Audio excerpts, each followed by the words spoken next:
Halo, kembali lagi bersama Om Buncit membahas alur cerita film. Om Buncit harap Sobat Buncit selalu menerapkan protokol kesehatan dalam beraktivitas. Oke, kita langsung masuk filmnya.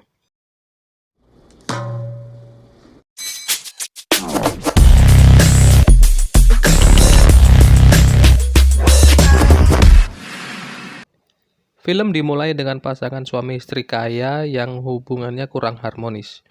Ini bisa dilihat dari ekspresi sang istri ke suaminya. Belum diketahui apa penyebabnya di awal scene.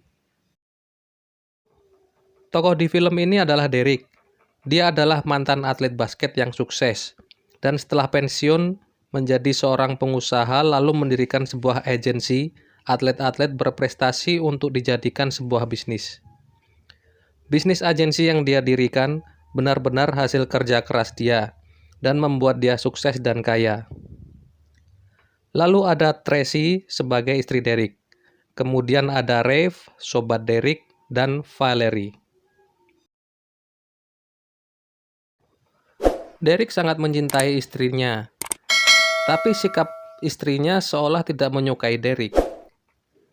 Derek selalu ingin bersama dengan istrinya sampai dia ingin membatalkan urusannya di Vegas. Istrinya Tracy mulai mengeluhkan pekerjaan Derek karena dia selalu ditinggal sendirian. Sekarang Tracy memiliki karir sendiri. Lalu Tracy berkata, Just go to Vegas with your buddies. I don't care.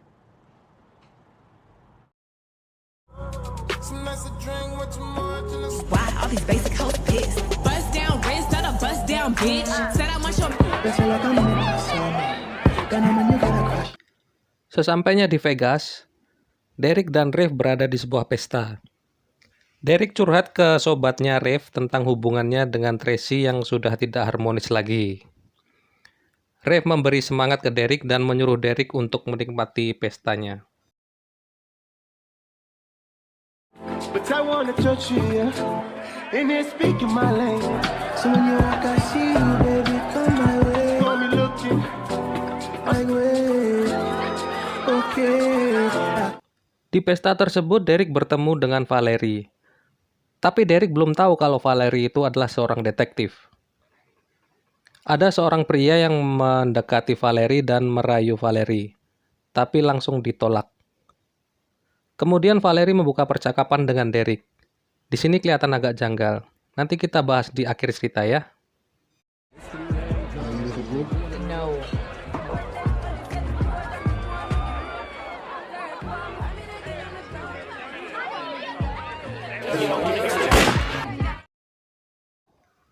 Setelah percakapan basa-basinya selesai, Valerie mengajak Derek untuk berdansa. Yeah, boy. Derek yang sudah teler dan panas langsung meluncurkan jurus mantap-mantap ke Valerie. Di saat Derek akan pulang ke rumah, dia mencari HP-nya. Valerie bilang kalau mau HP-nya balik, Derek harus keluarin jurus mantap-mantapnya sekali lagi ke Valerie. Rupanya singkong bakar milik Derek bikin ketagihan. Oke, lanjut. Well, then you shouldn't have come to Vegas. Yeah. Well, if it's not too much trouble.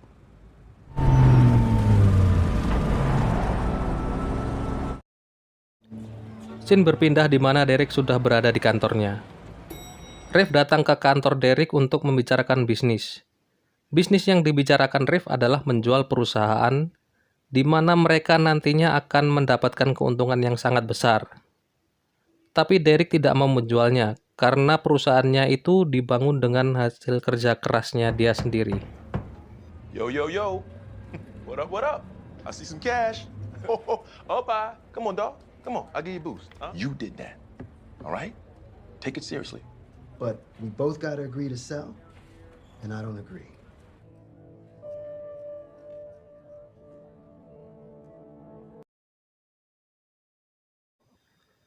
Di malam harinya, Derek merayu istrinya dengan memasak makanan dan memutar lagu romantis yang berakhir dengan mantap-mantap di ranjang. Di tengah momen mantap-mantap terdengar suara misterius. Lalu Derek mengecek dan mendatangi sumber suara. Tiba-tiba,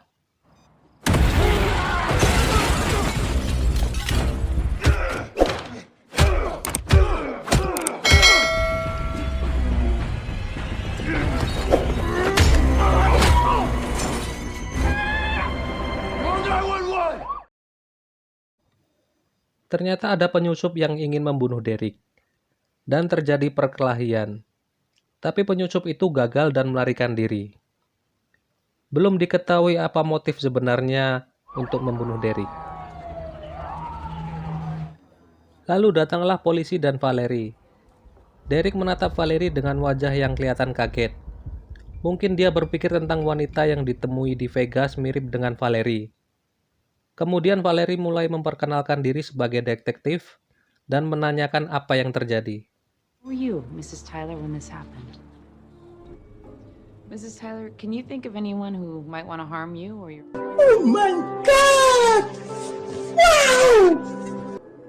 And from what it looks like, you fought back pretty hard.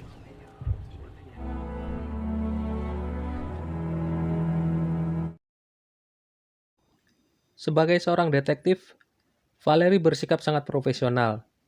Dia memanggil Derek untuk menggali informasi untuk mengetahui siapa yang ingin mencoba membunuh Derek. Di tengah percakapan, Derek sadar bahwa wanita yang ditemuinya di Vegas itu adalah detektif Valerie.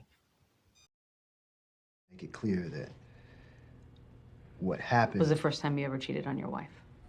You're sorry you got caught in your own lies. See, I deal with athletes. I don't deal with nefarious characters.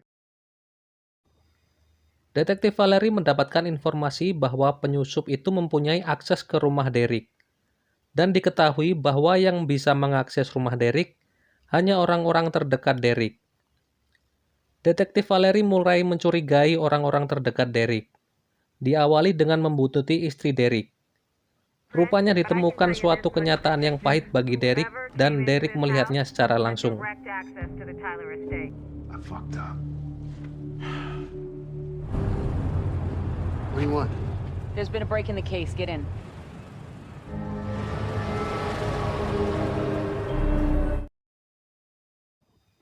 Setelah melihat kenyataan tersebut, Derek kembali menemui Valerie dalam keadaan teler untuk membicarakan kasusnya. Derek yang dalam keadaan teler dimanfaatkan oleh Valerie untuk menghasut dengan menuduh Tracy dan Reeve sebagai otak di balik percobaan pembunuhan ke Derek untuk menguasai harta Derek. Dan ternyata hasutannya berhasil membuat Derek marah ke istri dan sobatnya. How much is your agency worth? If you die.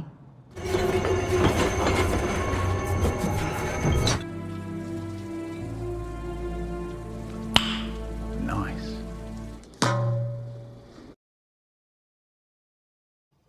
Keesokan harinya Derek dipanggil polisi dan diinterogasi Valerie. Valerie memperlihatkan foto istri dan sobatnya mati terbunuh dan meminta Derek mengakui bahwa mereka dibunuh oleh Derek karena di TKP ditemukan cincin milik Derek. Tetapi Derek bersikeras mengatakan bahwa bukan dia pelakunya. Di media televisi diberitakan bahwa Derek adalah seorang pembunuh.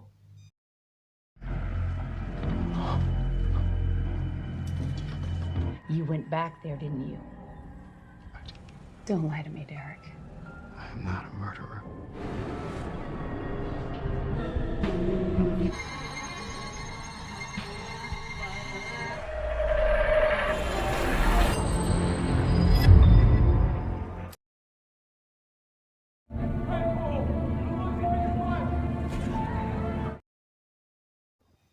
Pada saat berkabung, Valerie datang menemui Derek dan membicarakan siapa pelakunya. Ternyata Derek sadar pelakunya adalah Valerie. Tetapi Derek tidak bisa melakukan apa-apa karena dia adalah seorang tersangka yang bisa didakwa kapan saja. Kemudian hal tersebut dibicarakan dengan sepupunya Tyreen dan membuat Tyreen benci dan ingin membunuh Valerie.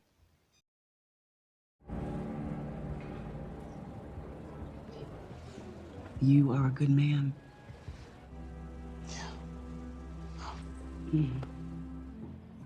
I don't want to go back. This. Leave it to me. So she's crazy and obsessed.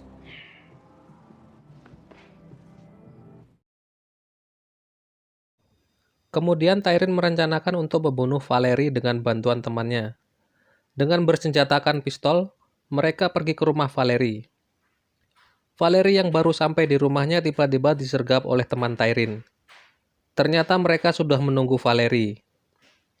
Tetapi Valerie dengan cerdik mengelabuhi mereka dan membantai mereka semua dengan mudah.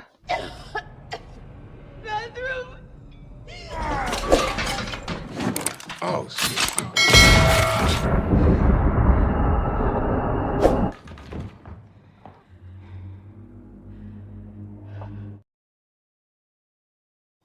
Keesokan harinya, Valerie memanggil Derek. Valerie menawarkan bantuan untuk membersihkan namanya supaya lepas dari tuntutan hukum dengan menjadikan sepupunya Derek sebagai kambing hitam. Dan memberikan barang bukti pistol yang digunakan untuk membunuh Tracy dan Rafe.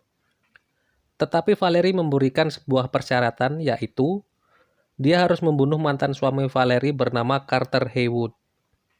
Derek yang tidak berdaya akhirnya menerima tawaran tersebut. It's your way out. You should take it.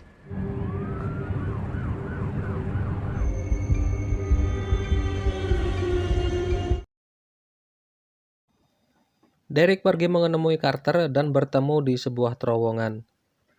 Derek menjelaskan apa yang terjadi dan ingin Carter membantu Derek. Tetapi Carter tidak mau mendengarkan. Lalu terjadilah perkelahian yang mengakibatkan Carter mati. Whoa, whoa, whoa. All right. Trying to frame me. I need your help. I just want to talk. I just want to. Kemudian Derek tiba di rumah Valerie. Seperti yang dijanjikan oleh Valerie, dia memberikan Derek pistol yang digunakan untuk membunuh Tracy dan Rafe. Mereka melakukan perbincangan kecil yang ternyata direkam oleh Derek. Pada saat Derek akan pergi, tiba-tiba Valerie menembak Derek. Dan Derek membalas ke Valerie. Terjadi adu tembak-menembak yang menyebabkan mereka berdua terluka. Ternyata Valerie ini kuat sekali sampai Derek harus menembaknya lagi. Ketika mereka sudah kelelahan akibat luka, Derek mengeluarkan handphonenya dan memperlihatkan Valerie bahwa dia sudah merekam semua percakapan Valerie. Dan film pun selesai dengan datangnya polisi. By killing Kyron, now I got my daughter back. I'm about to exonerate him, man. Di mana ada bahaya, di situ ada saya. Oke, kita masuk segmen analisa. Derek adalah seorang pengusaha sukses dan terkenal. Valerie adalah seorang detektif yang mempunyai masalah dengan suaminya Carter tentang hak asuh anak. Di mana Valerie dulu sukanya mabuk-mabukan yang menyebabkan kecelakaan pada anaknya. Valerie ingin merebut hak asuh tersebut dari suaminya dengan cara membunuh suaminya dengan suatu rencana yang bersih dan sempurna. Om Buncit ingin membahas kejanggalan yang ada di film ini. Pertama, dari awal scene kita sudah diperlihatkan hubungan antara Derek dan Tracy sudah tidak harmonis, yang belum diketahui penyebabnya.